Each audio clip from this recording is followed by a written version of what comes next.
তুমি খেয়াল করেছো সবার বাড়িতে কত ঝগড়া ঝামেলা লেগেই থাকে, অথচ আমাদের মধ্যে কখনো কোনো বিষয় নিয়ে ঝগড়া লাগে না। এর কারণ কি বলো তো? কারণ হলো আমরা একে অপরকে ভালো মতো বুঝি। তুমি আমাকে এত বোঝো, আমি হয়তো তোমার সব শখ পূরণ করতে পারি না, তবুও তুমি কখনো আমার উপর রাগ করো না। আমার খুব বেশি শখ নেই গোপাল, তুমি পাশে থাকলেই হলো। আমরা গরিব হতে পারি, কিন্তু আমাদের সংসারে কোনো ঝগড়া কলহ নেই। তুমি যা উপার্জন করো তাই দিয়েই আমরা 3 বেলা খেয়ে দিয়ে ভালোই আছি। আমি সবসময় তোমার পাশে আছি লতা, আর উপার্জন কিছু বাড়লে তোমার জন্য অবশ্যই কিছু করব। উপার্জন বাড়ানোর জন্য অথবা আমাকে কিছু দেওয়ার জন্য তুমি যদি বেশি খাটুনি করো তাহলে কিন্তু আমার একদম ভালো লাগবে না। আমি অল্পতেই খুশি গো, শুধু তুমি পাশে থাকলেই আমার হলো। বেশি কিচ্ছু চাই না আমি। তুমি খুব ভালো লতা, আমি তোমাকে আমার জীবনসঙ্গী হিসেবে পেয়ে ধন্য গো। তবে এখন আমাকে কাজের জন্য বেরোতে হবে, আমি আসছি কেমন? সাবধানে যেও, আর বেশি রাত করো না। আমি অপেক্ষা করে থাকবো তোমার জন্য।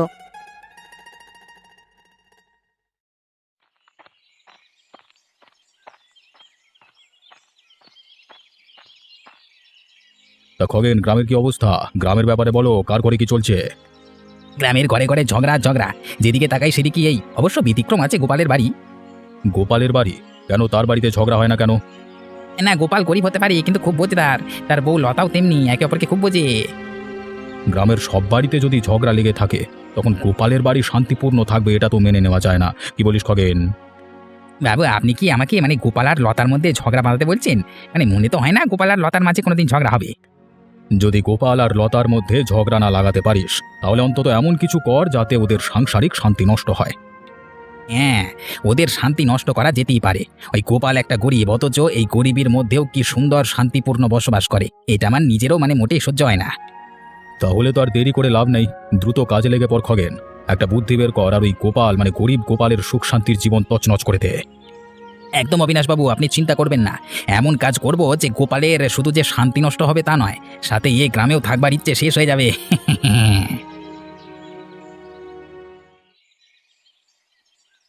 খগেনদা, আমি আপনার বাড়ির সব জঙ্গল কেটে ফেলেছি, এবার কি আমি আসতে পারি? হ্যাঁ, তা সব জঙ্গল কেটে ফেলেছিস তো? কোথায় আবার রাখিসনি তো আগাছা? হ্যাঁ, না না, একদম সব পরিষ্কার করে দিয়েছি। আমার পারিশ্রমিকটা দিয়ে দাও, তাহলে আমি আসতে পারি আর কি। ওরে পারিশ্রমিক তো দেবই, আমি কি পালিয়ে যাচ্ছি নাকি? আমাকে সব দেখে শুনে নিতে হবে না কেমন কি কাজ করলি? এত যখন তারা তো কাজ করতে আসিস কেন শুনি? কাজ না করলে তো পেট চলবে না খগেনবাবু। আর তাছাড়া আসলে বিকেল করিয়ে সন্ধে পড়ছে তো তাই। ঠিক আছে ঠিক আছে, যেতে তোকে দিচ্ছি এক্ষুনি বাড়ি, বদনাম সহ এমন বদনাম দেবো মাথা উঁচু করে আর বাড়ি ফিরতে পারবি না। হ্যাঁ, এ কি আমার টাকা কোথায় গেল? এ পকেটই তো রেখেছিলাম। এই গোপাল, তুই আবার হাত সাফাই করিসনি তো? এ কি তুমি বলছো খগেনদা? আমি গরিব মানুষ হতে পারি, তবে চোর নই। আমাকে ভুলভাল অভিযোগ করো না খগেনদা। আমি ভুল অভিযোগ দিচ্ছি না, ঠিক অভিযোগই দিচ্ছি। তাই এক্ষুনি জলের মতো পরিষ্কার হয়ে যাবে, আমি তো তল্লাশি নেব। এই তো আমার সব টাকা, কখন আমার পকেট থেকে বের করেছিস? হ্যাঁ শালা চোর! না না, আমি চুরি করিনি খগেনদা, কোথাও একটা ভুল হচ্ছে তোমার। আমি জানি না এই টাকা কিভাবে আমার জামার পকেটে এলো। তুই জানিস না? হ্যাঁ, কি করে তোর পকেটে এলো? বলি টাকা কি উড়ে উড়ে তোর পকেটে গেল? শালা চোর, এক্ষুনি আমার বাড়ি থেকে বেরো বেরো, নলে কি কি চুরি করবি জানি না বাবা, বেরো কেন দূর হ। খগেনদা, বিশ্বাস করো, আমি চুরি করিনি, আমি চোর না। আমি নিজেও বুঝতে পারছি না এই টাকাগুলো কোত্থেকে আমার কাছে এলো। আরে একটাও কথা বলবি না, চুপচাপ বেরিয়ে যা। আমার পকেট মারা? হ্যাঁ রে, আমি তোর বার করছি, দাঁড়া। সারা গ্রামকে তোর এই চুরির কথা জানিয়ে দেবো। তোর মতো চোরের ব্যাপারে সাবধান করে দেবো সকল গ্রামবাসীকে। না খগেনদা, এমন করো না। আমি তাহলে কি করে কাজ পাবো, পেট চালাবো কি করে? কি করে আমার আর লতা সংসার টানবো? সেটা চুরি করবার আগে ভাবতে হবে। এখন আমার বাড়ি থেকে দূর হ।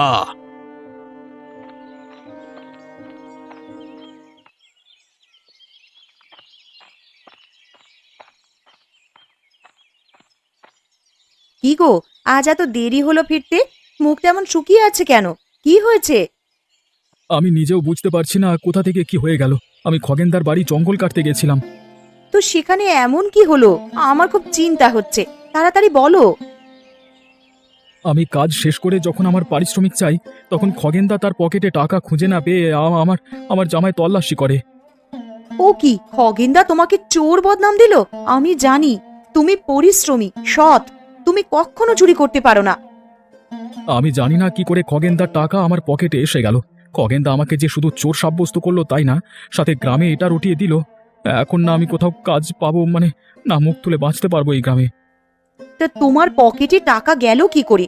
খগেনদা ইচ্ছে করে তোমাকে ফাঁসায়নি তো? জানি না, কিন্তু যা বদনাম রটিয়েছে তাতে আর এই গ্রামে আমাদের থাকা হবে না। তাহলে এখন আমরা কোথায় যাব? কি করব গোপাল? জঙ্গলে গিয়ে থাকতে হবে, সেখানেই আমরা নিজের মতো ভালো থাকতে পারবো। লতা, তুমি যাবে তো আমার সাথে? হ্যাঁ গোপাল, তুমি যেখানে যাবে আমিও তোমার সাথেই সেখানে যাব। জঙ্গলেই আমরা নিজের মতন করে ভালো থাকব।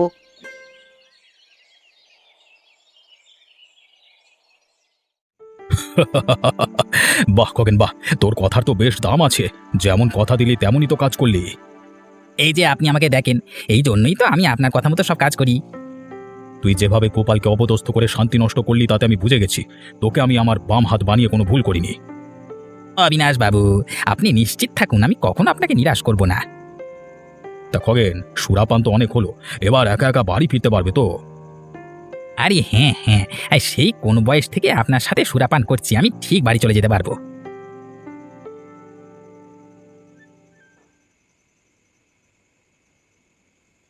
কতবার না তোকে বলেছি এইভাবে সুরা খেয়ে আসবি না, তা কোনো কথাই তো আমার শুনিস না।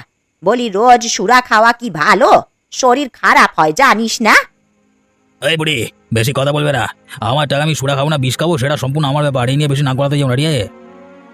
আমি তোর মা, আর আমার সাথে তুই এইভাবে কথা বলছিস খগেন? আমি তো কল্পনাও করিনি এমন দিনও আমাকে দেখতে হবে। বাবা, তুমি কেন ঠাম্মার সাথে এইভাবে কথা বলছো? আর সত্যিই তো সুরা খাওয়া ভালো না, এতে তোমার স্বাস্থ্যের ক্ষতি হবে। এই মেয়ে, একদম চুপ থাকবি। আমাকে কথা শোনাস কোন সাহস হবে? এই, আমার খাস, আমার পড়িস, আর আমার বড় কথা। তা কি খারাপ বলেছি বলতো? রোজ যে সুরা খেয়ে আসিস, এতে তোর শরীরটা তো দিন দিন ক্ষয় হচ্ছে, সেটা কি বুঝতে পারছিস না? অনেক কথা শুনেছি, রোজ রোজই অশান্তি আর ভালো লাগে না। বেরিয়া বেরিয়া, তুই না বেরো। কি বললি? তুই আমাদের বেরিয়ে যেতে বললি? কপালে আমার এই দিনও লেখা ছিল রে। আমি এখন এই মেয়েটাকে নিয়ে কোথায় যাব? এই, আমি অত শত জানি না, চুপচাপ যেটা বললাম সেটা কর। আমি তোদের সাথে চুপ থাকতে পারবো না, আমার অসুবিধা হয়। এটা আমার বাড়ি, এখানে আমি যা খুশি করবো, যাকে খুশি তাকে রাখবো, যাকে ভালো লাগবে না তাকে বের করে দেবো। বেরিয়ে যা, বেরিয়া। না বাবা, এমন করো না। আমাদের এত রাতে বের করে দিলে আমরা কোথায় যাব?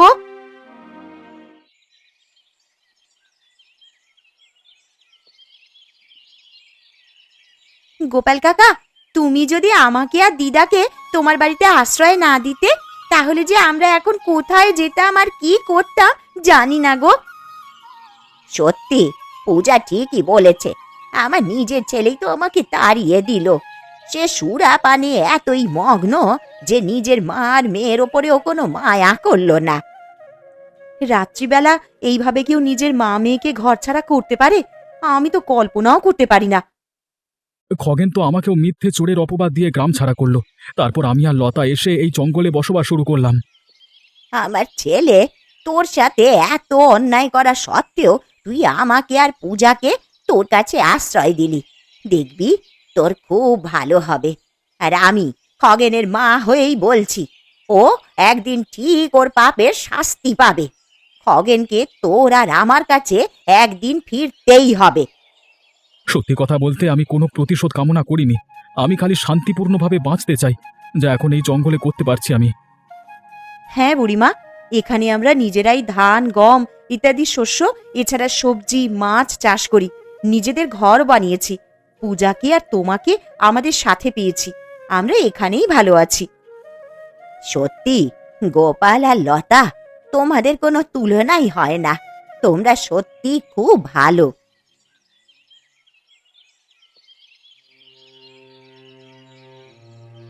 ডাক্তারবাবু, আমার পেটে খুব জ্বালা করছে, দেখে কি বুঝলেন কি হয়েছে আমার?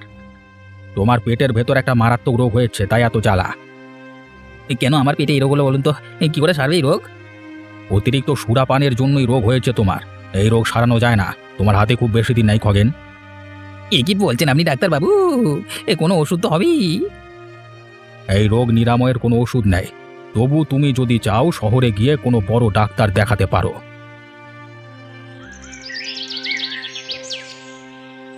কি হয়েছে তোর খগেন? কালকে রাতে এলি না কেন? তোর জন্য অপেক্ষা করছিলাম। বাবু, আমার পেটে একটা মারাত্মক রোগ হয়েছে অতিরিক্ত সুরাপানের জন্য। ডাক্তার দেখিয়েছি, ডাক্তার বলেছেন আমার হাতে বেশি দিন নেই। সুরা খাওয়া খারাপ নাকি? আমিও তো খাই, আমার তো কিছু হয়নি। আপনার শরীর আর আমার শরীর আলাদা অবিনাশবাবু। ডাক্তার বলেছেন আমার যে রোগ হয়েছে তা ওষুধে নিরাময় হয় না। তাও আমি ভাবছি শহরে গিয়ে একবার ডাক্তার দেখাবো। তাহলে আমার কাছে এসে সময় কেন নষ্ট করছিস? এমনিতেই না বললি তোর হাতে সময় কম, বেশি দিন বাঁচতে পারবি না। যা শহরে গিয়ে ডাক্তার দেখা, তাতে যদি তোর রোগের কোনো নিরাময় হয়। বাবু, শহরে যাওয়ার মতো তো টাকা আমার কাছে নেই, তাই আপনার কাছে এসেছি। আমাকে কিছু অর্থ সাহায্য করলে ভালো হয়। এখন বুঝতে পারছি রোগ টোগ কিছুই না, টাকা মারবার জন্য এত নাটক করছিস তুই। হ্যাঁ, না বাবু, আমি নাটক করছি না। আমার সত্যি গম্ভীর রোগ হয়েছে, শহরে ডাক্তার দেখালে তো বাঁচতে পারি। দয়া করে একটু অর্থ সাহায্য করুন। মানলাম তোর রোগ হয়েছে, আমার টাকা দিয়ে শহরে ডাক্তার দেখাবি, কিন্তু ডাক্তার দেখানোর পরও যদি তোর শরীর ঠিক না হয় তখন তুইও মরে যাবি। আমাকে টাকাকে ফেরত দেবে শুনি। আমি সারা জীবন আপনার জন্য এত কাজ করলাম, আর আজকে আমার বিপদের দিনে আপনি এভাবে মুখ ফিরিয়ে নিচ্ছেন অবিনাশবাবু। বক বক করে মাথা নষ্ট করিস না, তোর বেঁচে থেকেও আর লাভ নেই তো। যেদিকে খুশি যা, কিন্তু আমার বাড়িতে কোনোদিন আসবি না, ঠিক আছে? তোর রোগ তুই সার আগে যা। সারিয়ে উঠলে ভালো, না হলে তো গেল, তাই না? আমি কোনোদিনও ভাবতে পারিনি অবিনাশবাবু আমার সাথে এমন ব্যবহার করবেন, কিন্তু আমি এখন কোথায় যাব? ও মা, পূজার সাথে খুব অন্যায় করেছি, মা আর পূজার সাথে।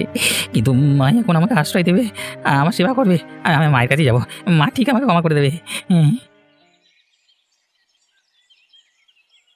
এতদিন পর মায়ের কথা মনে পড়লো তোর, খগেন? কেন এসেছিস এখানে? আমরা এই জঙ্গলে আছি, এটাও কি তোর সহ্য হচ্ছে না? না মা, আমার খুব ভুলে গেছি। তোমাকে পূজাকে কথা থেকে বের করে দিয়ে শাস্তি এখন আমি পাচ্ছি। শাস্তি পাচ্ছিস? কি হয়েছে তোর? আমাকে বল, চুপ করে গেলি কেন? তুমি তুমি তুমি পূজা আমাকে কত বারণ করতে সুরা খেতে, সেই বাধা দেওয়ার সত্ত্বেও আমি অবিনাশবাবুর সাথে সুরা খেতাম। এই সুরা খাওয়ার জন্য আমার পেটে মারাত্মক রোগ হয়েছে মা, এমন রোগ যা কখনো ওষুধ সারাতে পারবে না, কোনো ওষুধ সারাতে পারবে না। এ কি বলছিস বাবা? দেখ, এই জন্যেই আমি তোকে সুরা খেতে মানা করতাম। দেখলি তো কি হলো? আমার হাতে বেশি দিন নাই মা, আমি আর বেশি দিন বাঁচবো না। যে কটা দিন আছে আমি তোমার সাথে থাকতে চাই মা। না না, এ কেমন কথা? তোর কিচ্ছু হবে না। এই জঙ্গলে বিভিন্ন রকমের ঔষধি গাছগাছড়া আর শাক পাতা আছে, সেইগুলো নিয়ম মতন খেলেই তুই ঠিক হয়ে যাবি বাবা। আমি তোর সেবা করে তোকে সুস্থ করে তুলবো, দেখিস। যে অবিনাশবাবুর জন্য এতদিন অন্যায় কাজ করলাম, সেই আজকে আমার বিপদের দিনে আমাকে দূর করে দিল। আর তুমি তুমি যাকে আমি বাড়ি থেকে তাড়িয়ে দিয়েছি, খারাপ ব্যবহার করেছি, সে আমাকে আমার বিপদের দিন আশ্রয় দিচ্ছে। তা সে যতই তুই আমাকে তাড়িয়ে দে আর খারাপ ব্যবহার কর, আমি তো তোর মা রে। আমি কি কখনো তোকে দূর করতে পারি?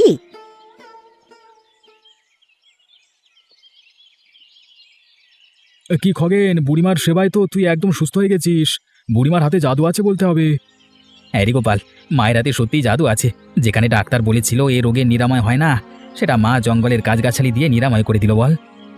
যা হয় ভালোর জন্য হয়, বুঝলি? আরে এই রোগ না হলে তুই কোনোদিনও বুড়িমার কদর বুঝতে পারতিস না। তা তুই আমার উপর রাগ পুষে রাখিসনি তোরে? আমি কিন্তু সত্যি খুব দুঃখিত আমার আগের কাজের জন্য। আমি যা করেছিলাম ওই অবিনাশবাবুর কথা মতো করেছিলাম। তুই নিজের ভুল বুঝতে পেরে এখন আমাদের সাথে ভালো আছিস, এতেই আমার শান্তি। আমরা জঙ্গলে ভালো আছি, কিন্তু গ্রামটা তো আমাদের। এ অবিনাশবাবুর জন্য আমরা এমন ঘর ছাড়া। অবিনাশবাবুকে এর শিক্ষা দিতেই হবে। আমরা তো এখানে ভালোই আছি, আবার অবিনাশবাবুর সাথে ঝামেলা করে কি লাভ? না গোপাল, অবিনাশবাবুকে তার খারাপ কাজের শাস্তি পেতেই হবে। তুই কি করবার কথা ভেবেছিস বলতো? আমরা সবাই আবার গ্রামে ফিরে যাব। অবিনাশবাবু যদি আমাদের গ্রাম থেকে তাড়াতে চায় তো আমরা তাকেই গ্রাম থেকে বের করে দেব। আমি কখনোই কারো ক্ষতি করতে চাই না, তবে অবিনাশবাবু তোর আর আমার সাথে যা করেছে তার শাস্তি ওনাকে দিতেই হবে। তাহলে তৈরি হয়নি, কালকে সকালেই আমরা আবার আমাদের গ্রামে ফিরে যাব এবং অবিনাশবাবুকে জব্দ করব। একে তোমরা আবার এই গ্রামে ফিরে এসেছো?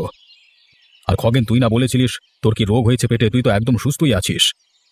আমার মা আমাকে সুস্থ করে তুলেছে, আর এখন আমি সুরা খাওয়া একদম ছেড়ে দিয়েছি। তা ভালো কথা, কিন্তু এতদিন কোথায় ছিলে সবাই? আর এতদিন পর ফিরেও বা এলে কেন? এতদিন আমরা জঙ্গলে ছিলাম, আর এতদিন পর আমরা আবার ফিরে এসেছি আপনাকে এই গ্রাম থেকে দূর করতে। এ, তোর সাহস তো কম না গোপাল। তুই কি ভুলে গেছিস তুই কার সাথে কিভাবে কথা বলছিস? গোপাল কোনো ভুল কথা বলেনি। তোমাকে এই গ্রামের মোড়ল কে বানিয়েছে সেটা কি ভুলে গেছো? আপনাকে আমরা এই গ্রামের মোড়ল বানিয়েছিলাম, কিন্তু আপনি আমাদের জন্য আর এই গ্রামের জন্য কি করলেন? আমাদের একে অপরের বিরুদ্ধে উস্কে একে অপরের শত্রু বানিয়ে দিলেন। আপনার কথা মতো চলে আমি মরতে বসেছিলাম। আপনার এই গ্রামের মোড়ল হওয়ার কোনো যোগ্যতাই নেই, তাই আমরা গ্রামবাসী আপনাকে আজকে এই গ্রাম থেকে বের করে দেব। না না, এমন করো না। আমি আমার করা সব ভুল বুঝতে পেরেছি। আমাকে এই শেষবারের মতো ক্ষমা করে দাও। আর কখনো আমি কাউকে কারো বিরুদ্ধে দোষ খাবো না। বিপদে পাশে দাঁড়াবো, সাহায্য করবো। আমি বুঝতে পারছি আমার মোড়ল হওয়ার যোগ্যতা নেই। আমাকে দয়া করে গ্রাম থেকে বের করে দিও না। আপনি নিজের ভুল বুঝতে পেরেছেন, এতে আমরা খুশি। আপনি আমাদের গ্রামের মোড়ল থাকবেন, আমাদের গ্রামবাসীকে নিজের পরিবারের মতো আগলে রাখবেন, ঠিক আছে? ধন্যবাদ গোপাল, তুমি আমাকে ক্ষমা করলে। তোমরা সবাই আমাকে ক্ষমা করে দাও। আমার আগের কাজের জন্য আমি তোমাদের কথা দিচ্ছি, আমি গ্রামের বিকাশের উন্নতির কাজ করব। তোমাদের নিজের পরিবার মানব। আপনাকে শিক্ষা দেওয়াই আমাদের প্রধান উদ্দেশ্য ছিল। আপনি আপনার দোষ স্বীকার করে ক্ষমা চেয়েছেন, তাতেই আমরা খুশি। আমরা এবার সবাই একসাথে আনন্দে থাকব।